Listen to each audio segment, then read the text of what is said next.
evaluasi dokumen dan seleksi beasiswa. Nah, teman-teman, prosesnya seperti apa? Nah, aplikasi beasiswa Turki ini dinilai berdasarkan keberhasilan akademik kita, kegiatan ekstrakurikuler, kredensial profesional dari kandidat, serta potensi akademik dan sosial kontribusi teman-teman seperti apa. Ya. Jadi teman-teman nggak usah bingung gini, saya tuh mau milih jurusan ini, kira-kira itu ini kan ada orang ada tiba-tiba misalnya teman-teman ada yang berpikiran kayak ini, mungkin saya dengan daftar jurusan ini mungkin dengan mendaftar jurusan ini teman-teman karena nggak banyak peminat, jadi akhirnya teman-teman memutuskan untuk mendaftar jurusan ini seperti itu. Tidak, karena yang dinilai itu bukan karena ininya teman-teman gitu, tapi karena potensi teman-teman gitu ya, bukan karena teman-temannya ini kurang, istilahnya di jurusan ini, di kampus ini kurang banyak yang diterima sehingga teman-teman mau daftar ke situ, enggak. Jadi YTB itu akan menerima sesuai dengan kompetensi teman-teman ya. Oke, next. Kita agak percepat karena memang waktunya sedikit. Nanti mungkin moderatornya bisa di ini ya kalau udah habis waktunya ya. Siap, Mbak. Oke.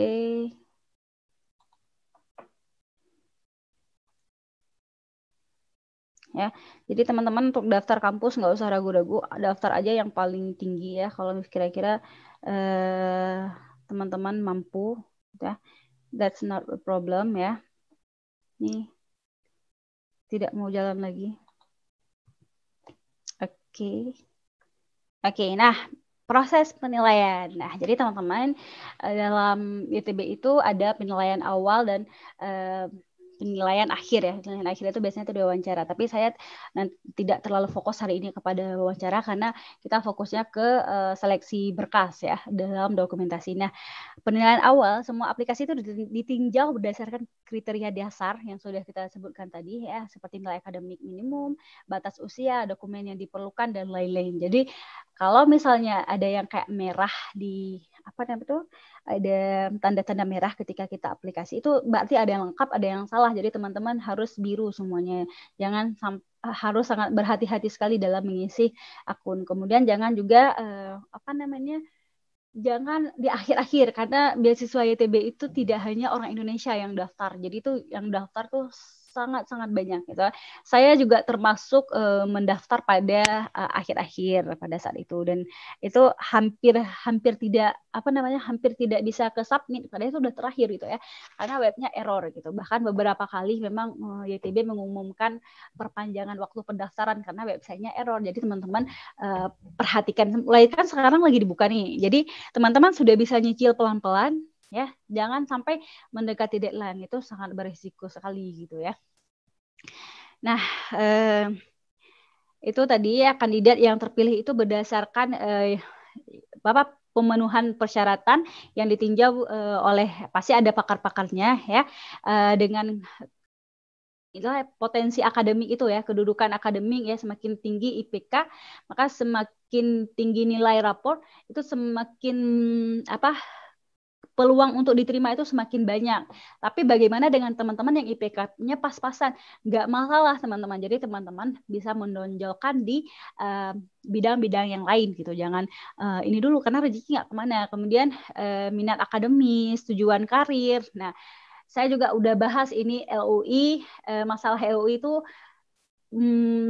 khusus ya, letter of intent khusus sekali, bagaimana membuat LOI yang baik, bagaimana membuat LOI itu yang kita tidak menghayal gitu, istilahnya kita tuh nggak boleh menghayal. Ketika dia tanya, kira-kira kamu 5 tahun ke depan kamu mau jadi apa? Oh, saya mau jadi dosen, saya mau jadi ini, saya menjadi I wanna be gitu. Kita selalu menghayal I wanna be gitu ya. Nah, itu yang semua panitia penyelenggara beasiswa itu tidak menerima. Kenapa? Karena kita dianggap penghayal gitu ya. kita harus buat roadmap-nya itu yang jelas gitu. Kita tidak boleh menghayal gitu. Kita harus buat apa yang kita lakukan 5 tahun ke depan itu kita sudah ada roadmap, sudah ada kejelasannya seperti apa. Jangan masih saya ingin menjadi, itu kesalahan terbesar pada hunters orang beasiswa. Nah, ketika juga begitu juga dengan wawancara. Kira-kira kamu 5 tahun ke depan setelah tamat kamu mau ngapain?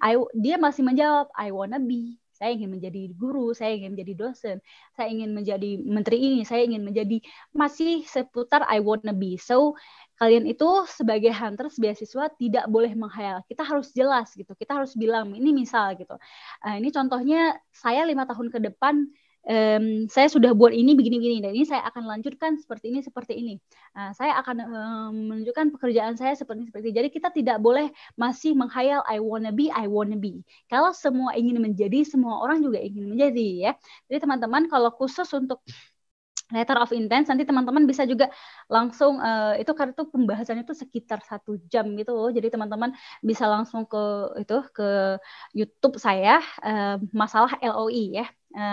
Yang letter of intent. Jadi saya sudah bahas bagaimana cara membuat LOI yang baik, bagaimana mengkualifikasikan sehingga kita itu benar-benar yang kayak saya layak untuk dipilih menjadi award YTB gitu ya. Nah, bagaimana dengan wawancara gitu ya? Kandidat terpilih akan diwawancarai di lebih dari 100 negara oleh komite wawancara termasuk akademisi dan pakar. Wawancara biasanya berlangsung 15 sampai 30 menit. Nah, kalau saya dulu wawancaranya itu di Aceh ya. Jadi di Indonesia itu ada 2 wawancara, di Jakarta sama di Aceh. Itu ketika sebelum COVID ya. Ketika COVID, nah itu dibagi lagi 50-50, ada yang wawancara secara langsung dan ada yang wawancara menggunakan Skype. Jadi masalah wawancara teman-teman tidak perlu khawatir karena mereka akan menghubungi kita gitu. Mereka akan mengirim email kita di mana kita harus wawancara, jam berapa dan segala macam. Mereka itu akan menghubungi kita. Jadi kalau teman-teman tidak usah dulu fokus wawancara, teman-teman lebih banyak sekarang fokus ke bagaimana administrasi teman-teman, dokumen teman-teman itu di-approve sama ITB itu ya. Istilahnya kalau kita ingin istilahnya kalau kita ingin memiliki yang kita cintai, pasti kita menginginkan apa yang dia inginkan gitu ya, apa yang diinginkan oleh ITB ya, sehingga kita penuhi semuanya gitu ya, sehingga kita bisa diterima seperti itu. Begitu juga ketika kita misalnya kita mau melamar seseorang atau menginginkan hati seseorang, pasti kita cari tahu dulu kan apa yang dia inginkan gitu ya. Nah, jangan sampai kita ngomong A, dia ngomong B, jadinya nggak nyambung ya. Jadi teman-teman harus nyambung ya. Kita harus nge-research dulu sebenarnya dia ini pingin award yang seperti apa ya. Oke, jadi masalah wawancara teman-teman tidak perlu banyak memikirkan karena nanti mereka akan menghubungi teman-teman lewat email. Yang penting administrasi nih yang sangat penting. Nah, bagaimana cara mendaftar ya? Karena kan tuh masih ada yang tanya, Kak, kepanjangan ITB apa?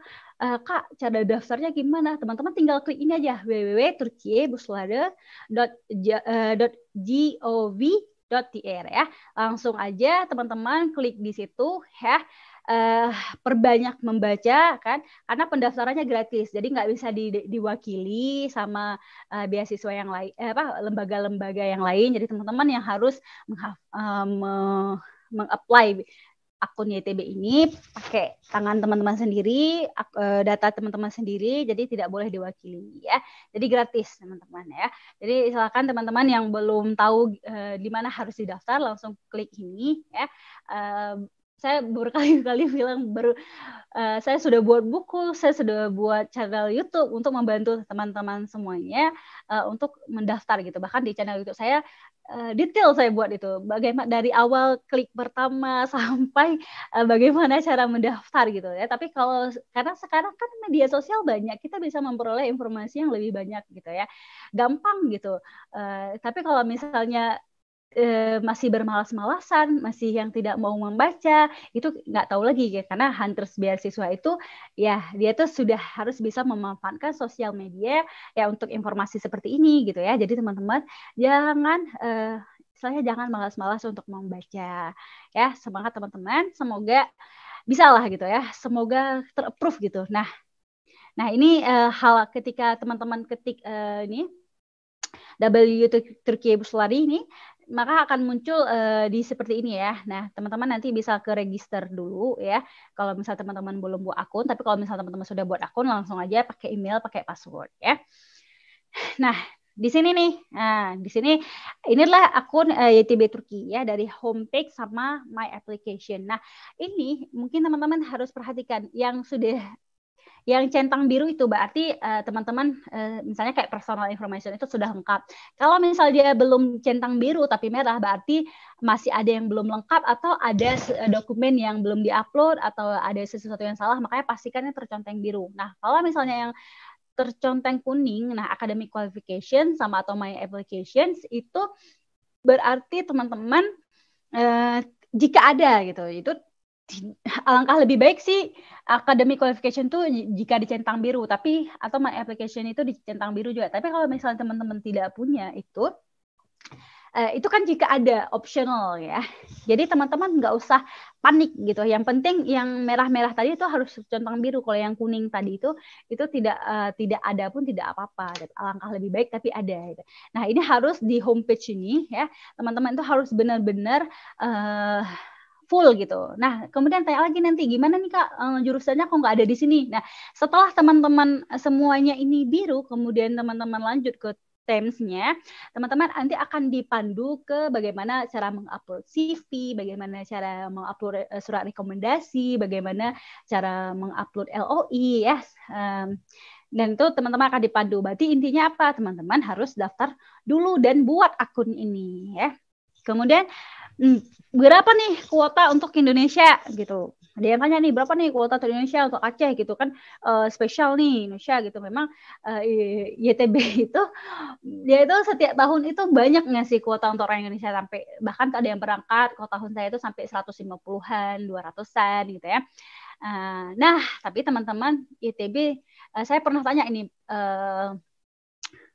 pertanyaan ini ketika saya wawancara. Saya tanya, berapa sih kuota untuk orang Indonesia gitu. Dia bilang apa?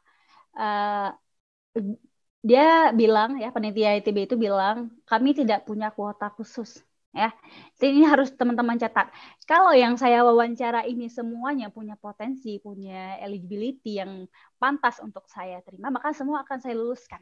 Tapi ketika orang ini semua calon-calon awardee ini yang saya wawancara tidak pantas untuk menerima beasiswa ini, maka saya tidak akan luluskan.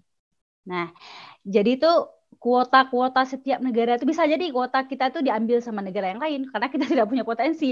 Jadi tidak ada kuota khusus, teman-teman. Jadi jangan berpikiran bahwa kuotanya sedikit gitu. Jadinya nanti saya nggak lulus kalau udah sejumlah sini. Enggak. Jadi teman-teman tidak perlu berputus asa karena memang tidak ada kuota khusus yang di web YTB Turki juga ya, di halaman resminya YTB tidak sama sekali mengkhususkan kuota-kuota untuk negara-negara tertentu. So, kalian harus semangat ya, lebih fokusnya kepada potensi diri aja gitu.